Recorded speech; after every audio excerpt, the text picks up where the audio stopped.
আল্লাহর দিনের খেদমত করা বা দিনের কল্যাণে নিজেকে নিয়োজিত রাখা। আল্লাহর দিনের খেদমত করা বা দিনের কল্যাণে নিজেকে নিয়োজিত করলে আল্লাহ পাককে পাওয়া যাবে ইনশাআল্লাহ। এই পৃথিবীতে আল্লাহ পাকের সবচেয়ে গুরুত্বপূর্ণ জিনিসটা কি? নিয়ামতটা কি? আল্লাহর দিন না?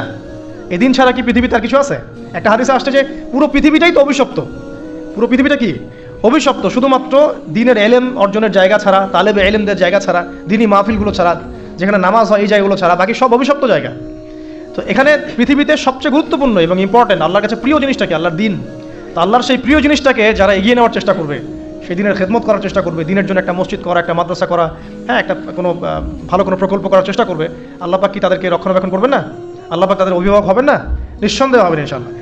এবং ইনশাআল্লাহ তাআলা তারা পৃথিবীতেও সফল হবে, পরকালেও ইনশাআল্লাহ তাআলা সাফল্যের চাদর তাদেরকে আঁকড়ে ধরবে ইনশাআল্লাহ তাআলা। আল্লাহ রাব্বুল আলামিন আমরা সবাইকে এই দুনিয়াতে আল্লাহকে পাওয়ার তৌফিক দান করুন এবং যে কাজগুলো করলে পরে আল্লাহকে পাওয়া যায় সেই কাজগুলো বেশি বেশি করে করার তৌফিক আল্লাহ পাক দান করুন।